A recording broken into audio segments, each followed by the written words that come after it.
ನಮಸ್ಕಾರ, ವನಶ್ರೀ ಚಾನಲ್ಗೆ ಸ್ವಾಗತ. ಆಯಿತು, ಬನ್ನಿ ಇವತ್ತು ಆಸೆ ಸೀರಿಯಲ್ಲು ಹೇಗೆ ಮೂವ್ ಆಗುತ್ತೆ, ಏನು ಸ್ಟೋರಿ ನೋಡೋಣ. ಅದಕ್ಕಿಂತ ಮುಂಚೆ ನನ್ನ ವೀಡಿಯೋಕ್ಕೆ ಸಬ್ಸ್ಕ್ರೈಬ್ ಮಾಡಿಲ್ಲ ಅಂದರೆ ದಯವಿಟ್ಟು ಸಬ್ಸ್ಕ್ರೈಬ್ ಮಾಡ್ಕೊಳ್ಳಿ, ಹಾಗೆ ಒಂದು ಲೈಕ್ ಕೊಡಿ. ರೋಹಿಣಿ ಶಾಂತಿ ಓಮ್ ಅಪ್ಲೈಸೆನ್ಸ್ ಶಾಪ್ಗೆ ಬಂದಿದ್ದಾಳೆ. ಮನೋಜ ಮತ್ತು ಅವನ ಫ್ರೆಂಡು ಇನ್ನೊಬ್ಬಳು ಫ್ರೆಂಡು ಮೂರು ಜನನೂ ಅಲ್ಲಿದ್ದಾರೆ. ಇವಳು ಬಂದುಬಿಟ್ಟು ಏನು ಚೆನ್ನಾಗಿದ್ದೀರಾ ಅಂತ ಕೇಳ್ತಾಳೆ. ಚಿನ್ನು, ನೀನು ಹಿಂಗೆಲ್ಲ ಮಾತಾಡಿಸ್ಬೇಡ, ಫಸ್ಟು ನೀನು ಡಿವೋರ್ಸ್ ಕೊಟ್ಬಿಡೆ ನನಗೆ, ಫಸ್ಟು ತೊಲಗೆ ನೀನು ಅಂತಾನೆ. ಅಯ್ಯೋ ಸುಮ್ಮನೆ ರೀ, ಏನು ಡೈವರ್ಸ್ ಅಂತಿರಲ್ಲ, ಯಾವಾಗ ನೋಡಿದ್ರು ಮನೋಜ್ ಅದು ಏನು ಡೈವರ್ಸು, ನನ್ನ ಮೇಲೆ ಏನು ಇಷ್ಟ ಇಲ್ವಾ, ಒಂಚೂರು ಇಷ್ಟ ಇಲ್ಲ, ಹೋಗ್ಬಿಡು ನೀನು ಅಂತಾನೆ. ಅದಕ್ಕೆ ಅವಳು ಹೇಳ್ತಾಳೆ, ಅದು ಸರಿ, ಈಗ 1.5 ಲಕ್ಷ ರೂಪಾಯಿ ಆರ್ಡ್ರ್ ತಂದಿದ್ದೀನಿ, ಆರ್ಡ್ರ್ ತೊಗೊಂಡು ದುಡ್ಡು ಇಸ್ಕೊಂಡು ಪ್ರಾಡಕ್ಟ್ ಕೊಡಿ ಅಂತ ಹೇಳ್ತಾಳೆ. ಆಮೇಲೆ ಸರಿ ಕೊಟ್ಟಾಯ್ತಲ್ಲ, ಹೋಗ್ತಾ ಇರು, ಥ್ಯಾಂಕ್ಸ್ ಹೇಳಲ್ವಾ ಅಂತ. ಯಾವ ಥ್ಯಾಂಕ್ಸು ಇಲ್ಲ, ಏನಿಲ್ಲ, ಹೋಗ್ಬಿಡು, ಡೈವರ್ಸಿ ಫಸ್ಟ್ ಸೈನ್ ಹಾಕಿ ನೀನು ಅಂತ ಹೇಳ್ತಾನೆ. ಹಂಗೆ ಅಂದ್ಕೊಂಡು ಇದನ್ನು ಕೆನ್ನೆ ಸವರ್ತಾಳೆ. ಚಿನ್ನು ಹಿಂಗೆಲ್ಲ ಮಾಡಬೇಡ ನೀನು ಅಂತಾನೆ. ಸರಿ ದಾಟಿಲ್ಲಿಂದ ಆಚೆಗೆ ಅಂತಾನೆ. ಆಯ್ತಾಯ್ತು ಹೋಗ್ತೀನಿ ಅಂತ ಹೋಗ್ತಾಳೆ. ಇಲ್ಲಿ ಮನೋಜಿಗೆ ಮದುವೆ ಮಾಡೋಕ್ಕೆ ಹೆಣ್ಣಿನ ಕಡೆಯವ್ರನ್ನ ಬರೋಕ್ಕೆ ಹೇಳಿದ್ದಾಳೆ. ಅದು ಇವ್ರ ಮನೆಗೆ, ಅವಳ ಫ್ರೆಂಡ್ ಮನೆಗೆ ಬರೋಕ್ಕೆ ಹೇಳಿದ್ದಾಳೆ. ಅವಳ ಫ್ರೆಂಡ್ ಮನೆಗೆ ಬರೋಕ್ಕೆ ಹೇಳ್ಬಿಟ್ಟು, ನೀವೆಲ್ಲ ಯಾರು ಅಂದಿದ್ದಕ್ಕೆ, ನಾವು ಅವ್ರ ಫ್ರೆಂಡು, ಅವ್ರ ಅಮ್ಮನ ಫ್ರೆಂಡು, ಹಾಗೆ ಹೀಗೆ ಅಂತ ಏನೇನೋ ಹೇಳ್ತಾರೆ. ಆಮೇಲೆ ಬನ್ನಿ ಕೂತ್ಕೊಳ್ಳಿ ಅಂತ ಕೂರಿಸ್ತಾಳೆ. ಕೂರಿಸಿ ಅವರಿಗೆಲ್ಲ ಕಾಫಿ ತಂದುಕೊಡೆ ಕೌಶಲ್ಯ ಅಂತ ಹೇಳ್ತಾಳೆ. ಹೌದು, ಕಾಫಿ ತಂದು ಕೊಟ್ಟಾಗುತ್ತೆ. ಆಮೇಲೆ ಮಾತಾಡ್ತಾಳೆ. ಮನೋಜ್ ಅವರಿಗೆ ನಿಮ್ಮ ಹುಡುಗಿಗೆ ಏನು ಎತ್ತ ಅಂತ ಎಲ್ಲ ವಿಚಾರಿಸ್ಕೊತಾಳೆ. ಮನೋಜ ಹೀಗೆ ಅಂತ ಹೇಳ್ತಾಳೆ. ಅದೇ ಮನೋಜ ಹೆಂಡ್ತಿ ಡಿವೋರ್ಸ್ ಆಗಿಲ್ಲ ಅಂತ ಹೇಳೋದೇ ಇಲ್ಲ, ಆಗಿದೆ ಅಂತಲೇ ಹೇಳ್ತಾಳೆ, ಆಗಿಲ್ಲ ಅಂತ ಹೇಳಲ್ಲ. ಇಷ್ಟೆಲ್ಲ ಮಾತಾಡಿ ಕಳಿಸ್ತಾಳೆ. ಆಮೇಲೆ ತಲೆ ನೋಯ್ತಾ ಇದೆ, ಅಷ್ಟೊತ್ತಿಗೆ ವಿಶಾಲಾಕ್ಷಿ ಅಲ್ಲಿ ಬರ್ತಾಳೆ. ತಲೆ ನೋಯ್ತಾ ಇದೆ, ಒಂದು ಲೋಟ ಕಾಫಿ ಮಾಡ್ಕೊಂಬಾರೆ ಅಂತ ಹೇಳ್ತಾಳೆ ಫ್ರೆಂಡಿಗೆ. ಅವಳು ಪಾಪ ಇನ್ನೇನು ಇದ್ದಿದ್ದೆ ನಿನ್ನ ರಾಮಾಯಣ, ಯಾವಾಗ ಬಂದರೂ ಕಾಫಿ ಅಂತಾಳೆ ಅಂತೇಳ್ಬಿಟ್ಟು ಎದ್ದೋಗಿ ಕಾಫಿ ಮಾಡ್ಕೊಬರೋಕ್ಕೆ ಹೋಗ್ತಾಳೆ. ಅವಳು ಕಾಫಿ ಮಾಡ್ಕೊಬಂದು ಕಾಫಿ ಕೊಡ್ತಾಳೆ. ಎಲ್ಲ ಅವರಿಬ್ರಿಗೂ ಕಾಫಿ ಕುಡಿದು ವಿಶಾಲಾಕ್ಷಿ ಕೇಳ್ತಾಳೆ, ಅಲ್ಲ ನೀವು ಹೇಳಿದ್ದೀರಾ ಟೀಚರ್, ಮನೋಜಂದು ಹಿಂಗೆ ಡಿವೋರ್ಸ್ ಆಗಿಲ್ಲ, ಹೆಂಡ್ತಿ ಬಿಟ್ಟೋಗಿದ್ದಾಳೆ ಅಂತ ಹೇಳಿದ್ದೀರಾ ಟೀಚರ್ ಅಂದಾಗ ಮುಖ ನೋಡ್ತಾಳೆ. ಹೇಳೇ ಇರಲ್ಲ ಇವಳು. ಶಾಂತಿ ಏನೂ ಹೇಳಲ್ಲ ಇವಳು, ಸುಮ್ಮನೆ ಮನೋಜಿಗೆ ಹೆಣ್ಣು ನೋಡ್ತಾಯಿದ್ದೀವಿ, ಇಂಥವ್ರ ಮನೆ ಹುಡುಗಿ ಹೀಗೆ ಅಂತ ಅಷ್ಟೇ ಹೇಳಿರ್ತಾಳೆ ಹೊರತು ಏನೂ ಹೇಳಿರಲ್ಲ. ಅದಕ್ಕೆ ಹೇಳ್ದಲ್ಲೇ ಮಾಡಿದ್ರೆ ನಾಳೆ ಪ್ರಾಬ್ಲಮ್ ಅಲ್ವಾ ಅಂತ ಕೇಳ್ತಾಳೆ. ಅದಕ್ಕೆ ಏನೂ ಮಾತಾಡಲ್ಲ, ಸುಮ್ಮನಾಗ್ತಾಳೆ. ಸರಿ ಮುಂದುವರಿಲಿ, ನಾನು ರೋಹಿಣಿ ಕಡೆಯಿಂದ ನಾನು ಗೇಮ್ ಆಡ್ತೀನಿ, ನೀವು ಈ ಕಡೆಯಿಂದ ಗೇಮ್ ಆಡಿ, ಗೆಲ್ಲೋದು ನಾನೇ ಅನ್ಕೊತಾಳೆ ವಿಶಾಲಾಕ್ಷಿ. ಆಮೇಲೆ ಇಲ್ಲಿ ಶಾಂತಿ ಯೋಚನೆ ಮಾಡಿಕೊಂಡು ಅವರು ಏನು ಮಾಡ್ಬೋದು, ಮನೋಜನ್ನು ಹೇಗೆ ಮದುವೆ ಮಾಡೋದು ಅಂತೆಲ್ಲ ಯೋಚನೆ ಮಾಡ್ತಿರ್ತಾಳೆ. ಒಟ್ಟಿಗೆ ಮನೋಜಿಗೆ ಫಸ್ಟು ಮದುವೆ ಮಾಡಬೇಕು. ಅವಳು ಕಲ್ಯಾಣಿಯಿಂದ ಬಿಡುಗಡೆ ಸಿಗಬೇಕು. ರೋಹಿಣಿ ಅಂತ ಹೆಸರಿಟ್ಕೊಂಡು, ಕಲ್ಯಾಣಿ ಅಂತ ಹೆಸರಿಟ್ಕೊಂಡು ಮೋಸ ಮಾಡಿದ್ದಾಳೆ ಅನ್ನೋದು ಒಂದು ಇಂಟೆನ್ಷನ್ ಇವಳದ್ರಲ್ಲಿ. ಹಾಗಾಗ್ಬಿಟ್ಟು ಇವಳು ಆವಾಗ ಈ ವಿಶಾಲಾಕ್ಷಿ ಆವಾಗ ಗೆಸ್ ಮಾಡ್ತಿರ್ತಾಳೆ. ಆಯಿತು, ಮುಂದುವರಿಲಿ, ನಾನು ರೋಹಿಣಿ ಕಡೆಯಿಂದ ಹೆಂಗೆ ಆಟ ಆಡಿಸ್ಬೇಕು ಅಂತ ಆಡಿಸ್ತೀನಿ, ನೀವು ಮದುವೆ ಮಾಡೋಕ್ಕೆ ಮುಂದುವರಿರಿ ಅಂತ ಹೇಳ್ಕೊಂಡು ಕಲಿಸ್ತೀನಿ ಬುದ್ಧಿಯ ಅಂತ ಇವಳು ಮನಸ್ಸಲ್ಲಿ ಅಂದ್ಕೊಳ್ತಾ ಇರ್ತಾಳೆ. ಮನೆಗೆ ಬಂದರೆ ರವಿ ಎಲ್ಲರೂ ಕೂತಿರ್ತಾರೆ. ರವಿ, ಮನೋಜ ಮತ್ತು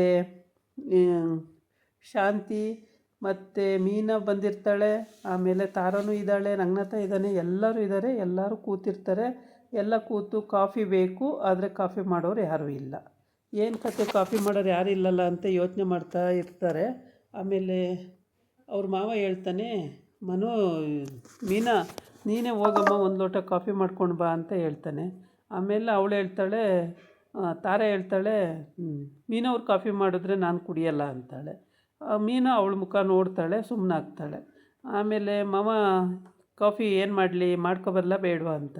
ಹೋಗಮ್ಮ ಮಾಡ್ಕೊಂಬ, ಫಸ್ಟು ತಲೆ ನೋಯ್ತಾಯಿದೆ, ಎಲ್ಲರಿಗೂ ಒಂದೊಂದು ಲೋಟ ಕಾಫಿ ಮಾಡ್ಕೊಬಾ ಅಂತ ಹೇಳ್ತಾ. ಶಾಂತಿ ಹೇಳ್ತಾಳೆ, ಖಂಡಿತವಾಗೂ ಇವಳು ಈ ತಾಟ್ಗೆತಿ ಕಾಫಿ ಮಾಡ್ಕೊಬರೋದು ಬೇಡ, ಇವಳು ಮಾಡ್ಕೊಬಂದರೆ ನಾನೂ ಕುಡಿಯಲ್ಲ ಅಂತಾಳೆ. ನೀವು ಕುಡಿದೇ ಇದ್ದರೆ ಕತ್ತೆ ಬಾಲ ಕುದುರೆ ಜಿಟ್ಟು, ಹೋಗಮ್ಮ ನೀನು ಮೀನಾ ಮಾಡ್ಕೊಂಡು ಬಾ ಅಂತ ಹೇಳ್ತಾಳೆ. ಆಮೇಲೆ ತಾರ ಮೀನವ್ರು ಮಾಡೋದೇ ಬೇಡ ಅಂತ ಹಠ ಮಾಡ್ತಾಳೆ. ಹಾಗಾಗಿ ಮೀನವ್ರು ಮಾಡೋದೇ ಬೇಡ ಅಂದಾಗ ಮೀನ ಸುಮ್ಮನಾಗ್ತಾಳೆ. ಈಗ ಸೂರ್ಯ ಇರಬೇಕಿತ್ತು ನೀನು ಈ ಅವತಾರ ಆಡೋಕ್ಕೆ ಅಂತೇಳಿ ಶಾಂತಿಗೆ ರಂಗನಾಥ ಬೈತಾನೆ. ಬೈದ್ಬಿಟ್ಟು ಸರಿ ಸರಿ ಅಂತೇಳ್ಬಿಟ್ಟು ಆಗೋಗಿ ಮೀನಾ ಎಲ್ಲರಿಗೂ ಒಂದೊಂದು ಲೋಟ ಕಾಫಿ ಮಾಡ್ಕೊಬರ್ತಾಳೆ ಸ್ಟ್ರಾಂಗಾಗಿ. ಮೀನಾ ಕಾಫಿ ಮಾಡ್ಕೊಬರೋಕ್ಕಿಂತ ಮುಂಚೆ ಮೀನಾ ಹೋಗಿ ಕಾಫಿ ಮಾಡ್ಕೊಂಡು ಬಾ ಅಂತ ಹೇಳ್ತಾನೆ ಮನೋಜ. ಆಮೇಲೆ ಮನೋಜ ಅಂತ ಅವಳು ಅಂತಾಳೆ. ನನ್ನ ಮನೋಜ ಅಂತಿದೀಯಾ ಅಂತ. ಅದಕ್ಕೆ ಮರ್ಯಾದೆ ಕೊಟ್ಟು ಮರ್ಯಾದೆ ತೊಗೊಳೋದು ಕಲಿಬೇಕು, ಕೇವಲವಾಗಿ ಮಾತಾಡಿದ್ರೆ ಹಿಂಗೆ ಆಗೋದು ಅಂತ ಹೇಳ್ತಾಳೆ. ಆಗ ಮುಖ ನೋಡ್ತಾರೆ ಎಲ್ಲವ. ಶಾಂತಿ ಇವಳಿಗೆ ಎಷ್ಟು ಗೊತ್ತು ಅಂದ್ಕೊಂಡು ಅವಳು ನೋಡ್ತಿರ್ತಾಳೆ. ನನ್ನ ಎದುರುಗಡೆನೇ ಹಿಂಗೆ ಅಂತಾಳಲ್ಲ ನನ್ನ ಮಗನಿಗೆ ಅಂತ. ಅಮ್ಮ ಹೋಗಿ ಮಮ್ಮಿ ಒಂದು ಲೋಟ ಮಾಡ್ಕೊಂಡು ಬಾ ಅಂತಾನೆ. ಹೋಗ ನನ್ನ ಕೈಲಿ ಆಗಲ್ಲ. ಏನು ಒಂದು ಲೋಟ ಕಾಫಿ ಮಾಡ್ಕೊಬರಕ್ಕೂ ಆಗಲ್ವ ನಿನಗೆ? ಏನು ಇನ್ನೇನಾಗುತ್ತೆ ಕೈಯಲ್ಲಿ? ಅದು ಆಗಲ್ಲ ಇದು ಆಗಲ್ಲ ಅಂತೀಯ ಅಂತ. ನನ್ನ ಕೈಲಿ ಆಗಲ್ಲ ಕಣ, ಹೋಗ ಮಾಡ್ಕೊಂಡು ಬಾ ಅಂತ. ಅಷ್ಟೇ ನೋಡು ನಿನ್ನ ಯೋಗ್ಯತೆ, ಕಾಫಿ ಮಾಡ್ಕೊಬರಲಿಲ್ಲ ಅಂತ ಅವನ ಕೈಲಿ ಬೈಸ್ಕೊಳ್ಳೋದು ನೀನು ಅಂತೇಳಿ ರಂಗನಾಥ ಅಲ್ಲೂ ವ್ಯಂಗ್ಯವಾಗಿ ಮಾತಾಡ್ತಾನೆ. ಶಾಂತಿನೂ ಹಂಗೆ ನಡ್ಕೊಳ್ಳೋದು. ಮನೋಜ ಏನು ಮಾಡಿದ್ರು ಓಕೆ ಓಕೆ ಅಂತಾಳೆ. ಅದೇ ಸೂರ್ಯ ಎಲ್ಲ ಮಾಡ್ತಾನೆ ಬೈಸ್ಕೋತಾನೆ. ಅದೇ ರವಿ ಎಲ್ಲ ಮಾಡ್ತಾನೆ, ರವಿ ಬೈಸ್ಕೋತಾನೆ. ಮೀನಾ ಅಂತೂ ಎಲ್ಲನೂ ಮಾಡ್ತಾಳೆ, ಮೀನಾ ಬೈಸ್ಕೋತಾಳೆ.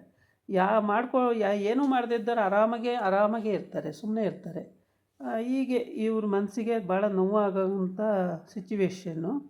ಮೀನಾ ಆಮೇಲೆ ಅಡುಗೆ ಮಾಡ್ತಾಳೆ, ಕಾಫಿ ಮಾಡ್ತಾಳೆ. ಕಾಫಿ ಮಾಡಿ ಎಲ್ಲರಿಗೂ ಕೊಡ್ತಾಳೆ. ಕೊಟ್ಟ ಮೇಲೆ ಕುಡಿದ್ಬಿಟ್ಟು ಆಮೇಲೆ ಅವಳು ವ್ಯಾಪಾರಕ್ಕೆ ಹೋಗ್ಬೇಕಲ್ಲ, ಹಂಗಾಗ್ಬಿಟ್ಟು ಅವಳು ಹೋಗೋಕ್ಕೆ ರೆಡಿ ಆಗ್ತಾಳೆ. ಇವಳು ತಾರಾ ನಾನು ಕುಡಿಯೋದೇ ಇಲ್ಲ ಅಂತ ಹಠ ಮಾಡ್ತಾಳೆ. ಮೀನಾ ಮಾಡಿದ ಕಾಫಿ ನಾನು ಕುಡಿಯೋಲ್ಲ ಅಂತೇಳಿ. ಸರಿ ಓಕೆ ಅಂತೇಳ್ಬಿಟ್ಟು ನೀನು ಹೋಗಮ್ಮ ಮಾಡ್ಕೊಬ, ನಮಗೆ ಒಂದೊಂದು ಲೋಟ ಫಸ್ಟ್ ಬೇಕು ಅಂತ ರಂಗನಾಥ ಹೇಳ್ತಾನೆ. ಹಂಗಾಗಿ ಹೋಗಿ ಕಾಫಿ ಮಾಡಿಕೊಂಡು ಬರ್ತಾಳೆ. ಅಷ್ಟೊತ್ತಿಗೆ ಸೂರ್ಯನು ಅಲ್ಲಿಗೆ ಎಂಟ್ರಿ ಕೊಡ್ತಾನೆ. ಸೂರ್ಯನು ಎಂಟ್ರಿ ಕೊಟ್ಟು ಸೂರ್ಯ ರಂಗನಾಥ ಎಲ್ಲ ಮಾತಾಡ್ತಾ ಕೂತಿರ್ತಾರೆ. ಆಮೇಲೆ ಮನೋಜಂಗೆ ಡೈವರ್ಸ್ ಆಗದಿದ್ರೂ ಮದುವೆ ಮಾಡೋಕ್ಕೆ ಹೊರಟವಳೆ ಅನ್ನೋದು ಗೊತ್ತಾಗುತ್ತೆ. ಹಂಗಾಗಿ ಅಲ್ಲೂ ಸ್ವಲ್ಪ ಚಾರ್ಜ್ ತಗೋತಾರೆ. ನೀನು ಹೇಳಿದೀಯಾ ಮನೋಜಂಗೆ ಹಿಂಗೆ ಮದುವೆ ಆಗಿದೆ, ಡಿವೋರ್ಸ್ ಆಗಿಲ್ಲ ಅಂತ ಹೇಳಿದೀಯಾ ಅಂತ ಕೇಳ್ತಾನೆ ಹೆಂಡ್ತಿನ. ಇಬ್ಬರು ಮುಖ ನೋಡ್ಕೋತಾರೆ ಅಮ್ಮ ಮಗ. ಹೇಳ್ದಲ್ಲೇ ಮಾಡಿದ್ರೆ ನಾಳೆ ಏನಾಗುತ್ತೆ ಅಂತ ಗೊತ್ತಲ್ವ ನಿನಗೆ ಅಂತಾನೆ. ಏನು ಮಾತಾಡಲ್ಲ, ಸುಮ್ಮನಾಗ್ತಾಳೆ. ರವಿನೂ ಹೇಳ್ತಾನೆ, ಹೇಳ್ದೆ ಕೇಳದೆ ಮಾಡಿದ್ರೆ ಮದುವೆ ನಾಳೆ ಹೆಚ್ಚು ಕಮ್ಮಿ ಆದರೆ ನೀನೇ ಅದಕ್ಕೆಲ್ಲ ಜವಾಬ್ದಾರಿ ಅಮ್ಮ ಅಂತ ಹೇಳ್ತಾನೆ.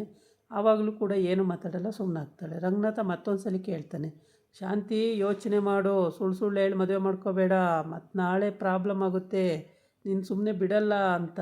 ಆಗಲೂ ಕೂಡ ಇಬ್ಬರು ಅಮ್ಮ ಮಗ ಮುಖ ನೋಡ್ಕೋತಾರೆ. ನಿಜ ಹೇಳೋದೇ ಇಲ್ಲ ಇವಳು. ಹಂಗಾಗಿ ಈ ಶಾಂತಿ ಮಾಡೋವೆಲ್ಲ ಇಂಥ ಎಡವಟ್ಟು ಕೆಲಸನೇ. ಆಮೇಲೆ ಮೀನನು ಕೂಡ ಅವಳ ಮುಖ ನೋಡ್ತಾಳೆ. ಅವಳ ಮುಖ ನೋಡಿದ್ರೆ ಅಲ್ಲಿ ಏನು ಹೇಳ್ದೆ ಕೇಳದೆ ಈಗ ಮಾಡಿಕೊಂಡ್ರೆ ಹೆಂಗೆ ಅಂತ ಇವಳು ಯೋಚನೆ ಮಾಡ್ತಿದ್ದಾಳೆ ಮೀನಾ. ಆದರೆ ಶಾಂತಿ ಹೆದರ್ತಾ ಇಲ್ಲ. ಒಟ್ಟಿಗೆ ಹುಡುಗಿ ಬೇಕು, ಮದುವೆ ಮಾಡಿಬಿಡ್ಬೇಕು. ಅವಳು ಆ ಥರ ಡೈವರ್ಸ್ ಆಗಲಿ ಬಿಡಲಿ ಮದುವೆ ಮಾಡಿಬಿಡ್ಬೇಕು ಅಂತ ಅರ್ಜೆಂಟಲ್ಲಿದ್ದಾಳೆ. ಒಂದೇ ಉಸಿರಿ ಮಾಡಿಬಿಡ್ಬೇಕು ಅಂತೇಳಿ. ಎಷ್ಟು ಹೇಳಿದರೂ ಅರ್ಥನೇ ಮಾಡ್ಕೋತಿಲ್ಲ. ಬೇಡ ಬೇಡ, ಹೇಳ್ದೆ ಕೇಳದೆ ಮದುವೆ ಮಾಡ್ಕೋಬಾರ್ದು, ಡೈವರ್ಸ್ ಆಗ್ದಲೇ ಎಲ್ಲ ಕಂಪ್ಲೀಟ್ ಆಗಬೇಕು ಅಂದ್ರೂ ಕೇಳ್ತಾನೆ ಇಲ್ಲ. ಹಾಗಾಗಿ ತಾರಾ ಕೂಡ ಸುಮ್ಮನೆ ನೋಡ್ತಾ ಇರ್ತಾಳೆ ಇದನ್ನೆಲ್ಲ. ಅವಳಿಗೆ ಇನ್ನೂ ಅಂದಾಜು ಆಗಿಲ್ಲ ಈ ಮನೆ ಏನು ಲೆಕ್ಕಾಚಾರ ಏನೂ ಅವಳಿಗೆ ಅರ್ಥ ಆಗ್ತಿಲ್ಲ. ಸುಮ್ಮನೆ ಅವಳ ಪಾಡಿಗೆ ಅವಳು ನೋಡ್ತಾ ಇದ್ದಾಳೆ. ಮೀನೊಂದು ಒಬ್ಬಳದು ಮಾತ್ರ ಅಡುಗೆ ಮಾಡೋದು ಬೇಡ, ಕೆಲಸ ಮಾಡೋದು ಬೇಡ, ಕಾಫಿ ಮಾಡೋದು ಬೇಡ, ದೇವ್ರ ಪೂಜೆ ಮಾಡೋದು ಬೇಡ, ಬಾಗಿಲು ಗುಡಿಸೋದು ಬೇಡ, ರಂಗೋಲಿ ಹಾಕೋದು ಬೇಡ ಅಂತ ಮೀನಿಗೆ ಒಬ್ಳಿಗೆ ಹೇಳ್ತಾವಳೆ ಅಷ್ಟೇ ಹೊರತು ಇನ್ಯಾರ ವಿಷಯಕ್ಕೂ ಹೋಗ್ತಾ ಇಲ್ಲ. ಸುಮ್ಮನೆ ಅವಳ ಪಾಡಿಗೆ ಅವಳು ಇದ್ದಾಳೆ. ಹೆಂಗಿದ್ದಾಳೆ ಅಂದರೆ ಸುಮ್ಮನೆ ಊಟ ಮಾಡಿಕೊಂಡು ಆರಾಮಾಗಿ ಮನೇಲಿರೋದು, ಇಷ್ಟೇ ಅವಳ ಕೆಲಸ ಆಗಿರುತ್ತೆ. ಹಾಗೆ ಇದ್ದಾಳೆ. ಸೂರ್ಯ ಹೇಳಿ ಸಾಕಾಯಿತು, ನಿಮ್ಮ ಮನೆ ಬರ ಏನಾರು ಮಾಡ್ಕೊಳ್ಳಿ ಅಂತ ಶಾಂತಿನ ಬಿಟ್ಬಿಡ್ತಾನೆ. ಈ ಶಾಂತಿ ಎಲ್ಲ ಕಡೆ ಎಡವಟ್ಟು ಕೆಲಸ ಮಾಡ್ಕೊಂಬಂದು ಸಿಗಾಕೋತಾಳೆ. ಇವಳದು ಇದೇ ಕೆಲಸ ಆಗಿರುತ್ತೆ. ಆಮೇಲೆ ಮೀನಾ ಮನೆಗೆ ಹೋಗಿರ್ತಾಳೆ, ಅವ್ರ ಮನೆಗೆ, ಅಮ್ಮನ ಮನೆಗೆ. ಅಲ್ಲೋಗಿ ಕಸ ಗುಡಿಸ್ತಿರ್ತಾಳೆ, ಫೋಟೋ ಎಲ್ಲ ಗುಡಿಸ್ಕೊಳ್ತಾ ಇರ್ತಾಳೆ. ಆವಾಗ ಒಂದು ಕವರ್ ಬೀಳುತ್ತೆ. ಆ ಕವರಲ್ಲಿ ಮಂಜುಂದೇ ಆಗಿರುತ್ತೆ ಅದು. ಅವಳು ಕೇಳ್ತಾಳೆ, ಮಂಜ ಅಲ್ಲಿಗೆ ಬರ್ತಾನೆ. ಆವಾಗ ಕೇಳ್ತಾಳೆ, ಏನಾದ್ರು ನಡೀತಿದೆಯೇನೋ ಈ ಮನೆಯಲ್ಲಿ ಅಂತ. ಏನಿಲ್ಲಕ್ಕ, ಯಾಕಕ್ಕ ಅಂತಾನೆ. ಅಲ್ಲ ಏನಾದ್ರು ನಡೀತಿದೆಯಾ ಅಂತ ಕೇಳ್ತಾ ಇದ್ದೀನಿ ಅಂತಾಳೆ. ಇಲ್ಲ ಇಲ್ಲ ಹಂಗೇನಿಲ್ಲ ಅಂತೇಳಿ. ಆಮೇಲೆ ಏನೋ ಅಕ್ಕಂಗೆ ಅನುಮಾನ ಬಂದಿತ್ತಲ್ಲ, ಯಾಕೆ ಅಂತೇಳಿ ಅವಳ ಮುಖನೇ ನೋಡ್ತಾನೆ. ಅವಳ ಮುಖನೇ ನೋಡಿದಾಗ ಅವನಿಗೇನು ಅರ್ಥ ಆಗಲ್ಲ. ಸುಮ್ಮನೆ ಮುಖ ನೋಡ್ತಾನೆ. ಏನರ ಬಗ್ಗೆ ಕೇಳಿದ್ಲು ಅಕ್ಕ ಅನ್ನೋದು ಅವನಿಗೂ ಅರ್ಥ ಆಗಿರಲ್ಲ. ಸುಮ್ಮನೆ ದುರು ಮುಖ ನೋಡ್ತಾನೆ, ಸುಮ್ಮನಾಗ್ತಾನೆ ಅಷ್ಟೇ. ಅದ್ರ ಬಗ್ಗೆ ಥಿಂಕಿಂಗ್ ಮಾಡೋಕ್ಕೆ ಯಾಕೆ ಹಿಂಗೆ ಕೇಳಿದ್ಲು, ಯಾವತ್ತೂ ಕೇಳ್ದಿದ್ದಳು ಹಿಂಗೆ ಕೇಳಿದ್ಲಲ್ಲ ಅಂತೇಳಿ ಯೋಚನೆ ಮಾಡ್ತಾನೆ ಅಷ್ಟೇ. ನೋಡಿದ್ರೆ ಲವರ್ ತಾರಾ ಮೀನನ ಮನೆಯಲ್ಲೇ ಇದ್ದಾಳೆ. ಆದರೆ ಮೀನು ಮನೇಲಿ ಇದ್ದಾಳೆ ಅಂತ ಮಂಜುಗೂ ಕೂಡ ಗೊತ್ತಿಲ್ಲ ಇನ್ನು. ತಾರಾ ಎಲ್ಲಿದ್ದಾಳೋ ಏನು ಅಂತ ಅವನಿಗೂ ಗೊತ್ತಿಲ್ಲ. ಅವನು ಅದ್ರ ಬಗ್ಗೆ ಥಿಂಕಿಂಗ್ ಮಾಡ್ತಾ ಇದ್ದಾನೆ. ಇದಾಗಿತ್ತು ಇವತ್ತಿನ ವೀಡಿಯೋ. ನಾಳೆ ಇನ್ನೊಂದು ವೀಡಿಯೋ ಜೊತೆ ಬರ್ತೀನಿ. ನಮಸ್ಕಾರ.